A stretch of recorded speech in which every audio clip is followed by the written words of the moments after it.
This time on STV. I've got 3 brand new co-hosts which are going to help me finish off the 2023 season of STV. Stick around because we're going to start right after this.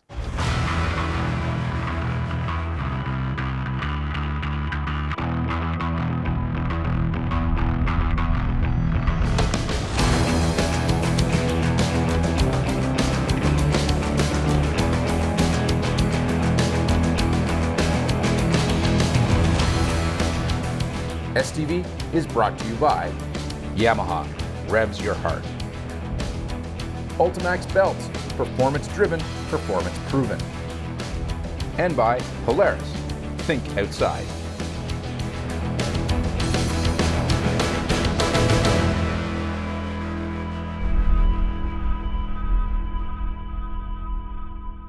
So for the last episode of the 2023 season of STV, I wanted to do something different, so I got 3 young folks on with me here to help co-host this last show. But before we get too deep into it, I want to talk to Gavin, Danny, and Kevin kind of about what makes them tick as snowmobilers. Let's say you guys, by looking around here, you're snowmobile fans, right? Oh yeah, hardcore. So what's your favorite sled that you have in your group here, and how many sleds do you have in your group? Oh, my favorite one is the one you're sitting on. I built that when I was 12 years old out of that shed over there, and been riding it ever since. And this is a 72? 335 single cylinder. Are you guys partial to any particular brand? Because I do see we've got Yamahas here, we've got Scuzzy's here, we've got Polaris's here. Just kind of anything with a track and a motor, right? Right. Yeah, I'm a Skidoo fan.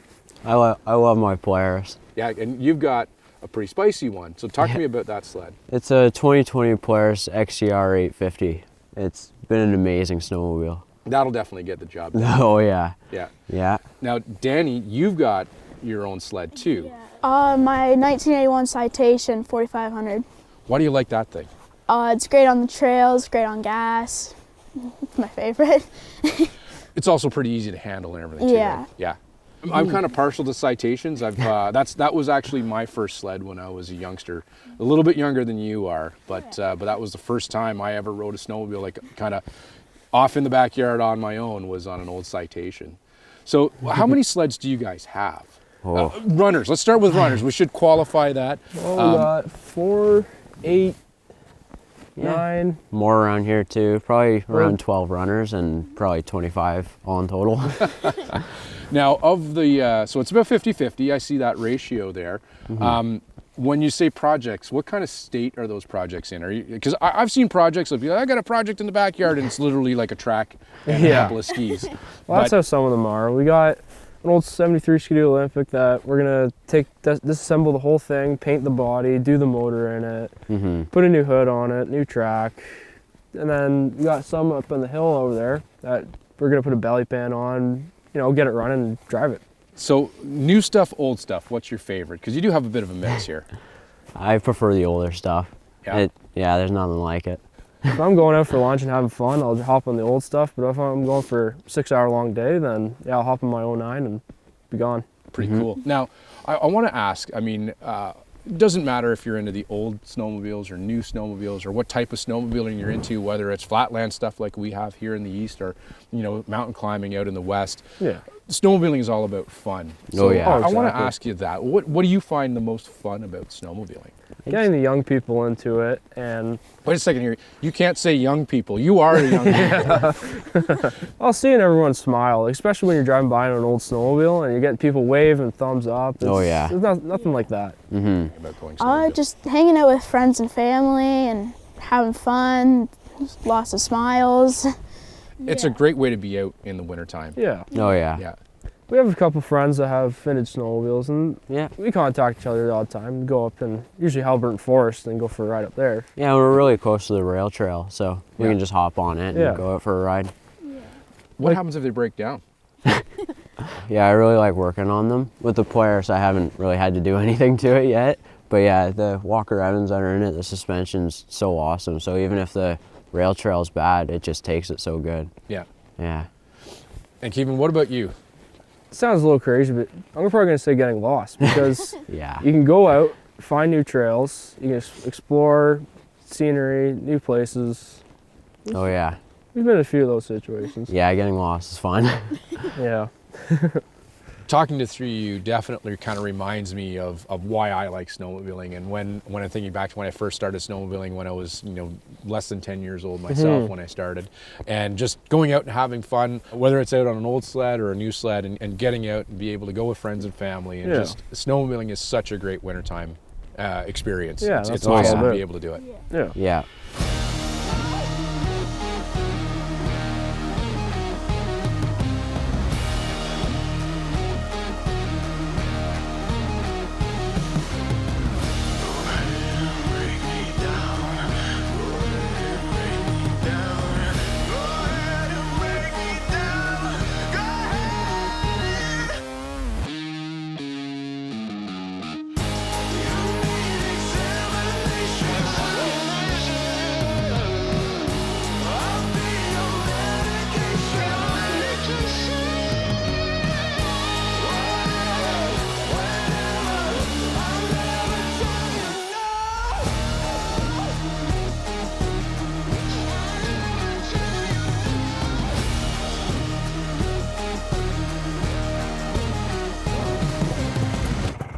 So obviously these guys are pretty handy working on sleds, so after the break, they're gonna help me get a sled of mine running, the Scuzzy.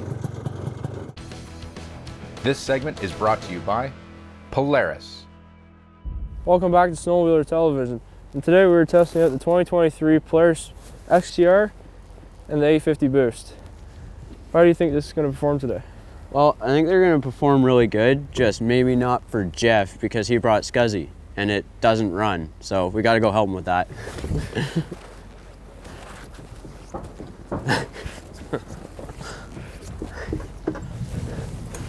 Hey, you got it running yet? Hey guys, you guys doing my job out there?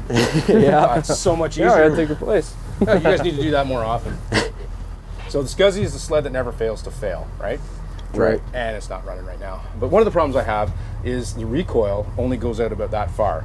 Okay. So it's absolutely impossible to get going. So the trick is I take the spark plugs out and I take my secret spray, Oh, yeah.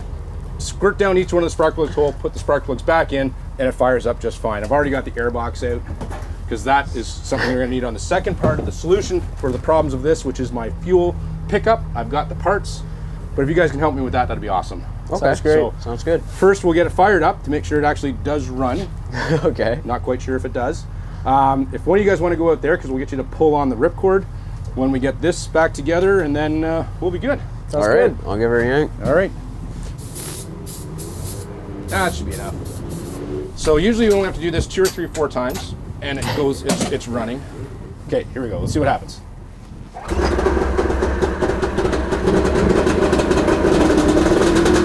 Oh yeah.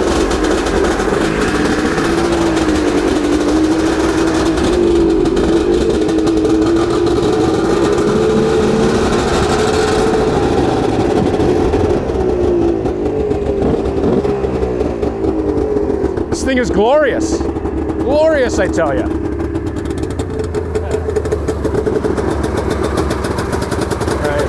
I shut it off before it dies from something else.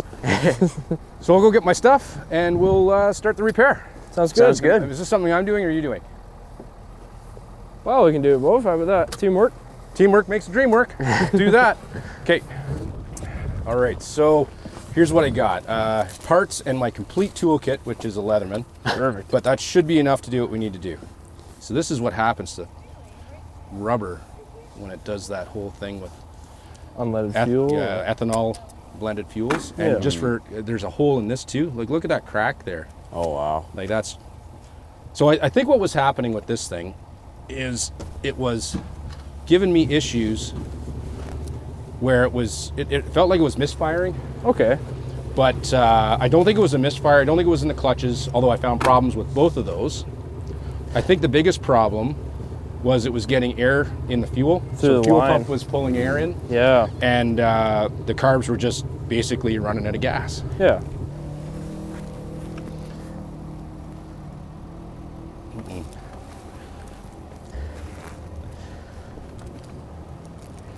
This works. Have you yeah? seen this? No. No? Oh, it numbs up the plastic? Yeah, when the plastic is a little bit too small and cold, Yeah. Oh, yeah. if you want for a bit. I just heat it up. The better time to do it is when it's full of fuel though. Oh, taste yeah. It looks just seamed. Mm-hmm. Are you putting that filter on it too? I don't think so. No? Okay. I think that filter is going to be not just good, but good enough. All right.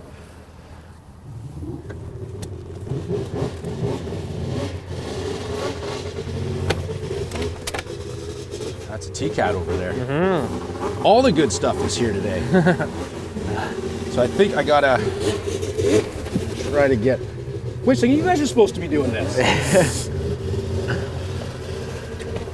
Oh yeah. So I think this is now fixed, except for that. Let's fire it up.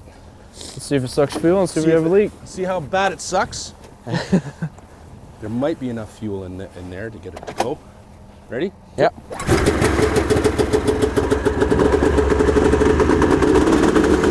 Look at that.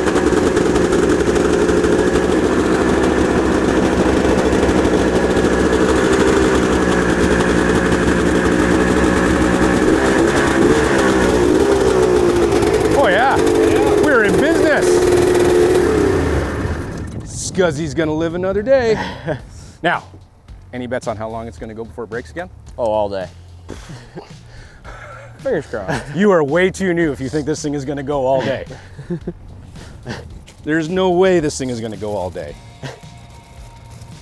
Put it this way, I'm leaving here with a tow strap in the trunk of this thing. I have no faith. I have lots No of faith.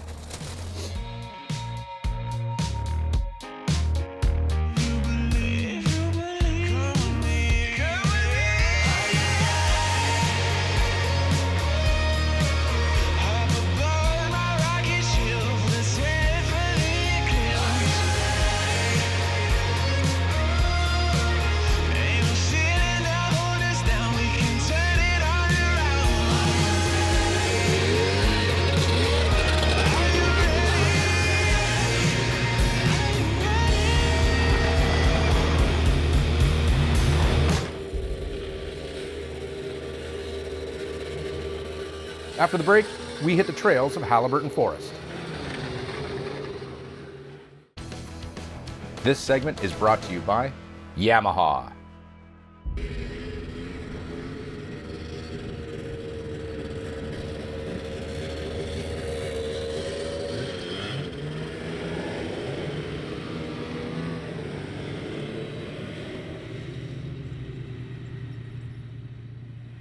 All right, so this happened a little quicker than I thought it was. Got out here, the sled was running sort of okay. We were just checking a little misfire, found a problem with a spark plug, went to fire it back up, and this happened. And I mean, when this is off, there's just like nothing you can do about it. So I think at this point, we're just gonna tow this thing back. We've got one more Polaris back at the trailer, and we're gonna come out on a fleet of Polarises. I think I'm gonna take the belt off. That definitely happened quicker than I thought it was. I thought we were gonna go farther than like a kilometer. Base camp's right there. Like, it's right there. If you gotta tow your sled like the Scuzzy here, which happens more often than not, take your belt off the secondary so it can roll and not drive the belt over the primary clutch. Because what can happen when that does, when that's going, is it'll actually wear a hole in your primary clutch. Plus, it puts a lot more rolling resistance into the chassis. So this should roll back like butter now.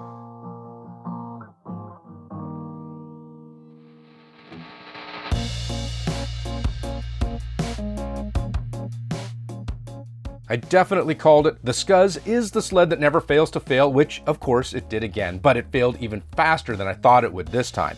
Now, before you start in on me, I know I could have probably gotten the old Scuzz running again with a strap around the primary, but honestly, a little bit of my soul left my body when the ripcord came off in my hand, and I just didn't have any cares left to give. So we towed it back to base. And we're moving. Oh. Yeah, the Scuzz is a disappointment all around. Right now, I mean, the inviter is working so good. I didn't bring it. I didn't bring it because I thought, you know what? The Scuzzy deserves to come out. Everybody's been asking me about the Scuzzy. What's going on with this Scuzzy? And I've been, kind of ripping around the backyard a little bit, fixing stuff up. I thought, you know what? Do that tank thing, stop that fuel leak, and this thing would be good as gold. And for the first kilometer, it was actually not bad. It was running pretty good, and then the recoil breaks. What are the chances of that? Well, yeah, you know what? I can't even say that. The chances are pretty good when you're on the scuzzy. Bloody thing. Now we're getting towed. There's base camp up there.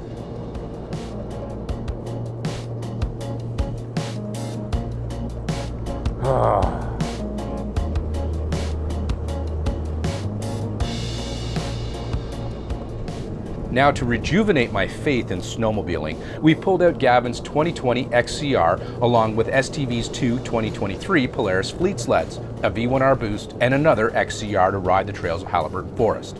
This was a much better decision than fighting with the scuzz, because this is what snowmobiling is all about.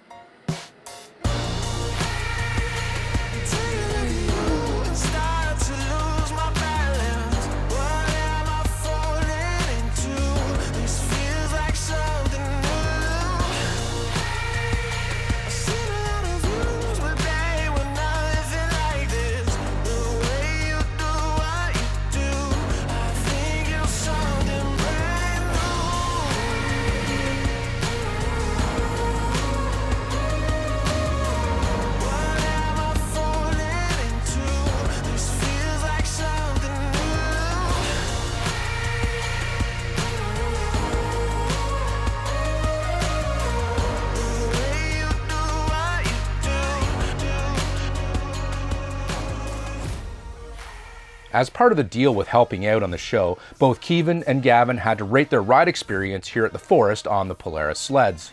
Although I think by judging by the smiles on their faces, they enjoyed themselves. It was great. They're so smooth, lots of power, rode beautiful. Oh yeah, and yours did a pretty good job of hauling scuzzy. Yeah, that's true. Yeah, it got it back.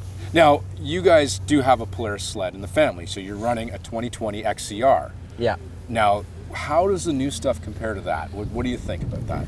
Well, I think the handling is a little bit better, just because I haven't really fully set up the shocks on my 2020 yet. Yeah. And with the turbo, its power's right there. I get more of a throttle response, and it's amazing. Now, with the turbo, the boost, what did you think of that? I mean, you guys both had a chance to drive kind of both of them, and you were back on your own sled for a little while too. So how did that work? It sounded way different. Oh yeah. From a normal 850, had a lot more kick to it, a lot more growl. I found XCR had like more of a, in the divots, it felt nicer, it was more smooth. Yeah. And it did steer a lot nicer. Yeah, the XCR steered like it was on rails, but the boost, it can really take the whoops really good. Yeah, and we did get a chance to go out on a lake where there is no whoops, and that's where the boost really kind of shined, because it left everybody in the dust. It took off and it owned the lake. Oh yeah. Now, with compared to your sled, I mean, you've had a little bit of more time with it, more familiar. What do you think the new stuff is a step up, step sideways? What do you think there? The boost is definitely a step up. Yeah. Now, one of the sleds that we had for you guys, the Matrix, had the 7S display. You know, that's something that you guys don't have on the 2020. What did you think of that? Like, to be able to watch that thing go? That was pretty cool. Yeah, you can see so much more, and everything's right there. Yeah. Instead of flipping through the modes, everything's right there. Now, in kind of wrapping things up with your day, what was sort of your most memorable part of it, other than the scuzzy breaking down again? Definitely drifting that turbo around that corner. That was a lot of fun. Yeah. Oh yeah. It was a new experience. Like, it's nothing that.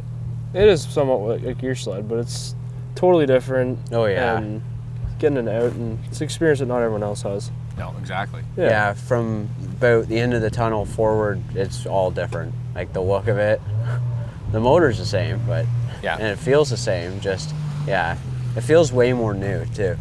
Like it feels. Well, it is like 3 years newer. Yeah, that's crazy. Yeah, it feels lighter. Any last words? If what's your plans now? You want to start saving up for a 2023 Polaris or a Matrix or V1R? Like, what are you thinking? Well, if I was going to buy new, I think it would be an XCR 850. Yeah. Yeah, if I were to buy new, it would be that turbo. Oh yeah. Well, there you go. Your brothers, you each get one. Yeah, that's right. There we go. Well, thanks very much for helping, guys. It was an awesome day to be able to go out and watch you guys rip. And have a good thank you very time. much. Yeah, thank you. It was a lot of fun. It was. Oh yeah. A lot of fun. Yep. This segment is brought to you by CKX.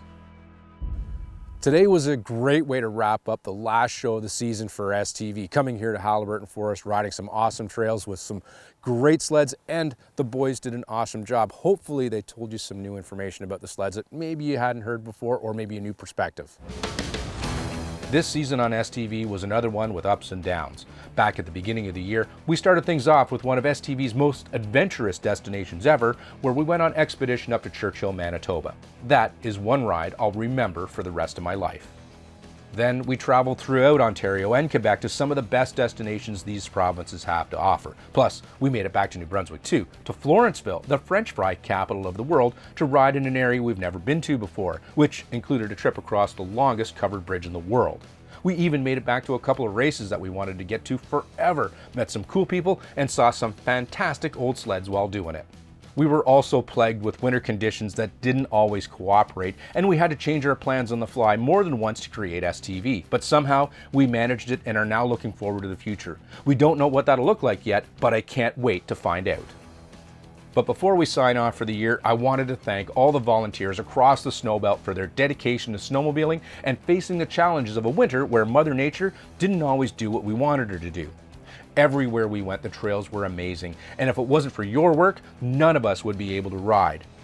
And for the riders who haven't ever volunteered before, maybe think about helping out and getting involved with your local club, because doing that makes any snowmobiling season even better.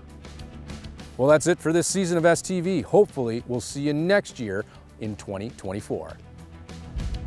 Closed captioning is brought to you by King's Quest. STV has been brought to you by CKX, Wear Your Passion. Best Western Hotels and Resorts, Ready to Get Away, and by On Snow Magazine, for snowmobilers from snowmobilers.